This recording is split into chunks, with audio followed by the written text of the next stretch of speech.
I am Gemma, and this is a chat with Gemma. That'll be me. That's how that works. So, I wanted to talk about. I don't know how I'm going to broach this subject, but I wanted to talk about a thing that I had a lot of trouble with at one point in my life, and probably maybe is just sort of still at the back of my mind in certain circumstances. So let me go back to, I suppose, when I was in my 20s, 30s, something like that. And I had a couple of breakdowns, nervous breakdowns, whatever you want to call them. I didn't want to call them nervous breakdowns at the time, but I think that's what they were, if I'm to be honest. And it's hard to explain, but I developed this problem because of that with time passing. So let's say there was a situation where I was going to have to maybe have to wait a period of time. Sometimes when you're driving somewhere, you might allow a certain amount of time to get there, and then you can't judge that exactly. So it's possible that you might have to wait for 10 minutes or something like that. And so for me to have to kind of wait became almost like, I don't know whether it's agony, but a form of suffering, let's say that. And I was just think, oh, what am I going to do with myself for that amount of time? Or going on a holiday, oh, what am I going to do with myself for like 2 weeks? And it just became this problem that I'd never had before. And I'm not a psychiatrist or psychologist, so I'm sure somebody like that would be able to explain it better than I can. But it just became this thing. And I've actually read, in that book I did talk about in one of my other videos, by the way, Dr. Claire Weekes, in her book, Self-Help for Your Nerves, which I recommend, by the way, she talked about how some people would nearly go mad if they had to stand in a queue for a cash register at the supermarket. Now, I wasn't quite like that because I always felt that if I had to, I could just put the basket down somewhere and leave. Maybe come back later and maybe not come back later. So that didn't worry me, but apparently for some people that was just close to agony to do that. And so having read that, I realised that I'm not crazy, that this is something a lot of people can have a problem with. If you've got to wait in a queue for, I don't know, to buy tickets or something like that, that can become a big issue for some people. Now, the reason I thought of this was because I just sort of remembered it today when I was on a machine at the gym, and I knew I'd do 40 of these thingies.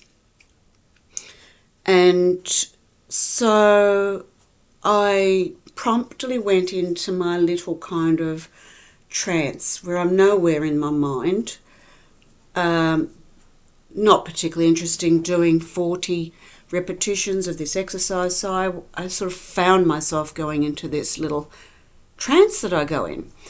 And that's how I suppose I would normally cope. That's just how I probably pre-nervous breakdowns would have done it. And that one of the things, if you have a nervous breakdown or near nervous breakdown, you do forget how you did things in the past. You think, how does one do this? How does a person do this?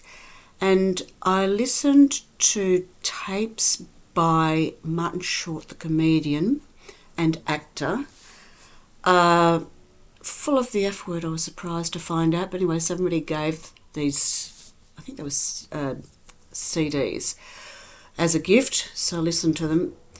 But he was talking about when his wife died and how like it to, you know, feel that loneliness, feel that emptiness, fill your time. How did we do this? How did I do this before I was married? You know, all that sort of stuff. And I thought, oh, he's hit that nail just right on the head. And I remember when I was in my 20s and living alone and had that same sort of problem, say on a weekend, like what do I do with myself? Where do I go? Eventually I had a horse, so I always had somewhere to go, and my time was too filled up. But yeah, I knew exactly what he meant. It's like, how did I used to feel? How did I used to think?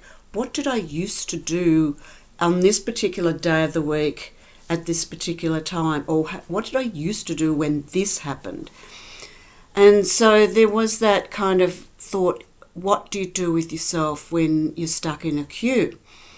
And now, of course, it's not an issue. I've sort of, I suppose I've just grown out of it and kind of worked through all of that. So I have my little strategies. And there's also the problem now when you get older like me, or old, we can call it old, it's okay. When you get old, you have a lot of trouble, or most people I think have a lot of trouble falling asleep. So when I was young, I would lie down and think about this guy I thought was good looking, or that movie I just watched, or I don't know. Just hormones, you're a different being, you're a different animal. And so, bang, I'd be asleep and that'd be it. Now it's not quite like that. I can pretty much stay asleep for the most part, but there are some times when I wake up and I just can't go back to sleep. And it's very boring. So I'll lie there in bed and think, I have nothing to think about, work out, look forward to, like when I was young. And so either I just sort of wait until I just do fall asleep, or I think up things to do, like I'll try this sounds maybe crazy, but I'll go through the alphabet and think of a vegetable that starts with each letter of the alphabet, or a country or a place name or something like that. And eventually I do fall asleep. My mind just doesn't work the way that it used to work when I was young. And life is just, you don't prioritise and think of the things that you thought of when you were young. It's very different. And I almost look back at when I was young and sort of think that I'm not really that person anymore. Anyway, so as I say, I was on this machine thinking, that's interesting, and kind of observing myself. And it didn't worry me that I was going to do 40 repetitions of this exercise at all. You know, I just kind of went into this this state. And if I was to describe it, it was like falling asleep without falling asleep, if that makes sense. So it's like for a moment I just went into a trance.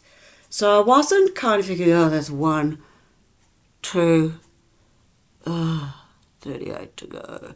I wasn't doing that.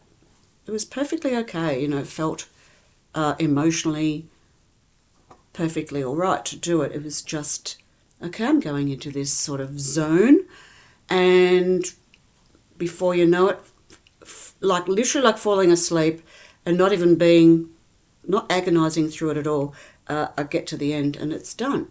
And I realise that that's how I do things now.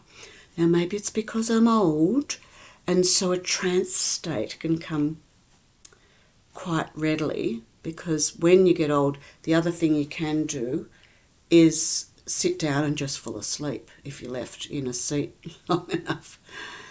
And for a while I used to do, I don't do it anymore, but I used to do meditation. And I just got to the point where I would invariably fall asleep and find myself actually dreaming, having dreams in the sitting position. and I realised that I had gotten old, and was quite different. I don't know that I could ever have done that when I was young.